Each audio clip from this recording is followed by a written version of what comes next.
എന്താ ആശ്വാസം ഇപ്പൊ പിടിച്ചതിൽ ആശ്വാസമൊക്കെ ഉണ്ട്. ഇപ്പൊ ഇയാൾ ഇല്ലല്ലോ എന്ന് എനിക്കൊരു പ്രതീക്ഷയുമില്ല. പ്രതീക്ഷിച്ചിട്ട് കാര്യമില്ല, ഞാൻ പ്രതീക്ഷിക്കാനില്ല. അങ്ങനെയാണ് എൻ്റെ സാഹചര്യവും. ഇത് ഇവിടുത്തെ സാഹചര്യം നിങ്ങൾക്ക് നോക്കുമ്പോൾ അറിയാം. ഞങ്ങൾ ഏത് പ്രതീക്ഷയില്ല ഇരിക്കണമെന്ന് നിങ്ങൾക്കറിയാം. എന്താ പറയുക, പറഞ്ഞാൽ മനസ്സിലാകാത്ത രീതിയാണ്. പിന്നെ ഭയമില്ലാതിരിക്കുവോ? ഇതിപ്പോ മൂന്നാമത്തെ കൊലപാതകമാണ് ഇവിടെ നടന്നിരിക്കുന്നത്. ആർക്കാ ഭയമില്ലാതിരിക്കുന്നത്?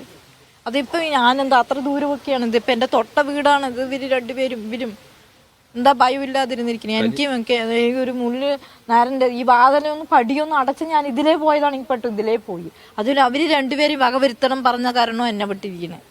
അവരിപ്പോ ഞാൻ എന്തെങ്കിലും ചെയ്ത അയ്യോ പറയുമ്പോഴേക്കും അവര് വിട്ട് ഓടുമല്ലോ. അവരെയും കൂടിയാണ് അയാളുടെ രക്ഷ്യമായിരുന്നു. ഞാനുണ്ടെങ്കിൽ എന്നെയും കൂടി ഞാനിപ്പോൾ നിലവിളിക്കുക ചെയ്താണ് എന്നെയും അയാൾ ഇതാക്കിയിട്ട്. ഇല്ലെങ്കിൽ അവരെ കഴിഞ്ഞിട്ട് ഞാനുണ്ടെങ്കിൽ വാതിൽ കുട്ടിയെങ്കിലും അയാൾ എന്നെ കൊന്നിട്ടുണ്ടാവും. ഞാനില്ലാതെ പോയതാണ് മോശമായത്.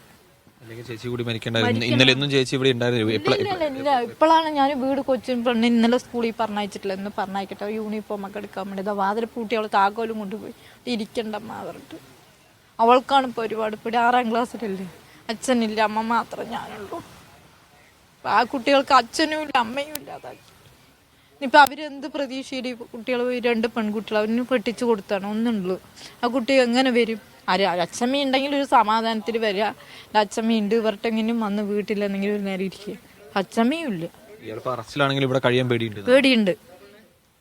ഇയാൾ ഇന്നിപ്പോൾ ജയിലിൽ ചാടി. അയാൾക്ക് ആ വെറി മാത്രമേ ഉള്ളൂ, കൊല്ലണം എന്നുള്ളൊരു ചിന്ത മാത്രമേ ഉള്ളൂ. എല്ലാവരും അത് അവരുടെ കുടുംബത്തിൽ ആരും അയാൾ വകവരുത്തില്ല. ഈ പുറത്തുള്ള ഞങ്ങൾ 2 പേരെയും വകവരുത്തിയിട്ടേ ഉള്ളൂ. വകവരുത്തുകയുള്ളൂ പുറത്തുള്ളവർക്ക് മാത്രം. വെറുതെയാണ് അയാൾ പറയണതൊക്കെ ഞാൻ ഇവരെ കൊല്ലുന്നു. കൊന്നതിപ്പോൾ അവർ വീട്ടിൽ 3 പേരിനെ കൊന്നിരിക്കുന്നത്. അവർ പുറത്തുള്ള എന്താ ഒരു മാമ എൻ്റെ ഇപ്പം പറയണ പോലെയല്ല. ബിന്ദു ഉണ്ടാ ഒരു കൊടുവാൾ കൊണ്ട് രാവിലെ കാണിച്ചിട്ടുണ്ട് അയാൾ കൊന്നാ. അയാളെ കൊടുവാളെടുത്തോ? ഉപയോഗിച്ചത് ഇവരിന് 70-75 വയസ്സുള്ള തള്ളൻ്റെ അതിലേക്കാണ്. അതെന്താ ചെയ്തില്ല? സ്വന്തക്കാർ ബന്ധുക്കാർ മകളാണ്, അതൊക്കെ വെറുതെ. നാട്ടുകാരൻ അയാളുടെ എന്താ പറയുക വാശി തീർക്കണം, അയാളെ കലി തീർക്കണം. അയാൾ മൃഗത്തിനെയും കാട്ടി ആനനെയും കാട്ടി മൃഗമാണ് അയാളായിപ്പോൾ.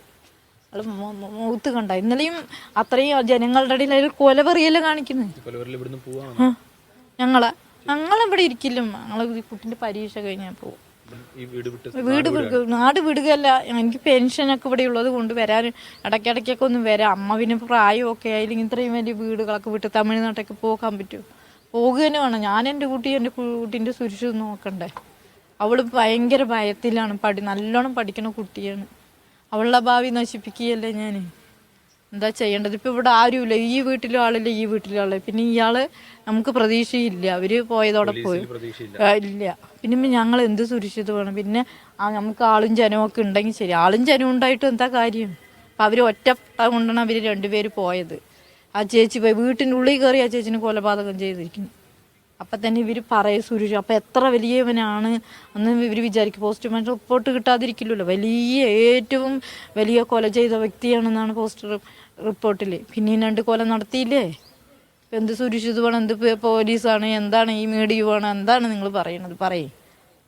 മാനസികമായിട്ടുള്ള ആൾക്കാരാണോ? അറിവില്ലെങ്കിലും ബുദ്ധി ഉണ്ടല്ലോ, ബുദ്ധി ഉപയോഗിക്കുമല്ലോ ഞങ്ങളൊക്കെ. സുരക്ഷിതമാണ്. എന്ത് സുരക്ഷിത കൊടുക്കണം നിങ്ങൾ?